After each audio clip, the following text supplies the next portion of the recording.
ओवैसी ने हाल ही में एक बड़ा दावा किया है कि भाजपा शासित राज्यों में बंगाली भाषा बोलने वाले मुस्लिमों को अवैध रूप से गिरफ्तार किया जा रहा है, उन्हें बंदूक की नोक पर बांग्लादेश भेजा जा रहा है। लेकिन क्या यह सच है या फिर इसके पीछे कोई और कहानी है? इस खबर में हम इस दावे की पूरी सच्चाई को खंगालेंगे, तथ्यों को सामने लाएंगे। तो चलिए शुरू करते हैं और इस वीडियो को अंत तक जरूर देखें। सबसे पहले आइए समझते हैं कि ओवैसी ने कहा क्या है। 26 जुलाई 2025 को एक प्रेस कॉन्फ्रेंस में ओवैसी ने आरोप लगाया कि भाजपा शासित राज्यों में पुलिस बंगाली भाषी मुस्लिमों को टारगेट कर रही है। उनका कहना है कि इन लोगों को बिना किसी सबूत के अवैध प्रवासी घोषित किया जा रहा है, भले ही उनके पास आधार कार्ड और वोटर आईडी कार्ड जैसे दस्तावेज हों। ओवैसी ने खास तौर पर असम और हरियाणा का जिक्र किया, जहां लोगों को हिरासत में लेकर होल्डिंग सेंटर में रखा जा रहा है और फिर बांग्लादेश की सीमा पर धकेल दिया जा रहा है। ओवैसी ने एक सबूत के तौर पर गुरुग्राम जिला मजिस्ट्रेट के एक आदेश की तस्वीर भी शेयर की, जिसमें बांग्लादेशी नागरिकों और रोहिंग्याओं के निर्वासन की बात थी। ओवैसी का कहना है कि पुलिस सिर्फ भाषा के आधार पर लोगों को पकड़ रही है, जो गैरकानूनी है। लेकिन सवाल यह है कि क्या सचमुच ऐसा हो रहा है? ओवैसी के दावों के मुताबिक यह सब मुख्य रूप से असम और हरियाणा में हो रहा है।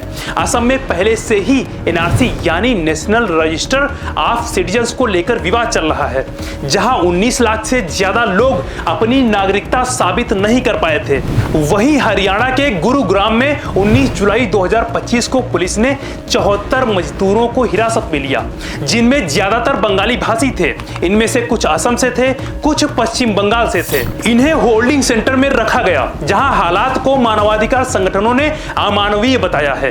कुछ रिपोर्ट्स में यह भी कहा गया कि झुग्गी झोपड़ियों में रहने वाले गरीब मजदूरों को खास तौर पर निशाना बनाया जा रहा है, क्योंकि वे पुलिस के खिलाफ आवाज नहीं उठा सकते। लेकिन क्या यह सचमुच भेदभाव है या फिर अवैध प्रवासियों पर कार्रवाई का हिस्सा? अब बात करते हैं कानूनी पक्ष की। भारत में 1946 का विदेशी अधिनियम सरकार को यह अधिकार देता है कि वह अवैध प्रवासियों को देश से बाहर कर सकती है, लेकिन इसके लिए भी कुछ नियम हैं, जैसे कि हर शख्स को अपनी बात रखने का मौका मिलना चाहिए, अपील का अधिकार होना चाहिए और कानूनी प्रक्रिया का पालन होना चाहिए। ओवैसी का दावा है कि ये नियम तोड़े जा रहे हैं। उनका कहना है कि बिना सुनवाई के लोगों को हिरासत में लिया जा रहा है और सीधे बांग्लादेश भेजा जा रहा है। दूसरी तरफ सरकार का कहना है कि यह सब कानून के दायरे में हो रहा है। तो सच क्या है, इसके लिए हमें सबूतों को देखना होगा। इस मामले में मानवाधिकार संगठनों ने भी अपनी चिंता जताई है।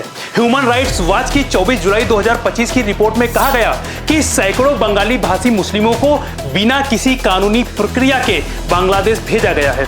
उनका मानना है कि यह मुस्लिमों के खिलाफ भेदभाव को दिखाता है। इसके अलावा सीजेपी ने भी असम में हुए निर्वासनों के खिलाफ एनएचआरसी को शिकायत दी है। उनकी रिपोर्ट में कहा गया है कि बच्चों, महिलाओं और बीमार लोगों को भी बिना सुनवाई के सीमा पार धकेल दिया गया। यह सुनकर सवाल उठता है कि क्या सचमुच मानवाधिकारों का उल्लंघन हो रहा है? अब तक भाजपा ने ओवैसी के इन आरोपों का सीधा जवाब नहीं दिया है। हालांकि असम की भाजपा सरकार ने कहा है कि वे अवैध अतिक्रमण और प्रवासियों के खिलाफ कार्रवाई कर रहे हैं, ताकि स्थानीय लोगों की जमीन को बचाया जा सके। लेकिन यह ओवैसी के दावों को पूरी तरह से कवर नहीं कर रहा। क्या यह सिर्फ राजनीतिक खेल है या इसके पीछे कोई बड़ी साजिश है? आपका क्या मानना है? क्या बंगाली भाषी मुस्लिमों को गलत तरीके से निशाना बनाया जा रहा है या यह कानून के तहत सही कदम है? नीचे कमेंट में अपनी राय जरूर बताएं। आपकी हर राय हमारे लिए बहुत कीमती है। अगर आपको यह खबर पसंद आई है तो लाइक करें, चैनल को सब्सक्राइब करें और बेल आइकन दबाएं, ताकि आपको हर नई अपडेट मिले। मेरा नाम है सुष्मेंद्र पटेल, आप देख रहे थे प्रत्यक्षदर्शी समाचार। मिलते हैं अगली वीडियो में, तब तक के लिए नमस्कार।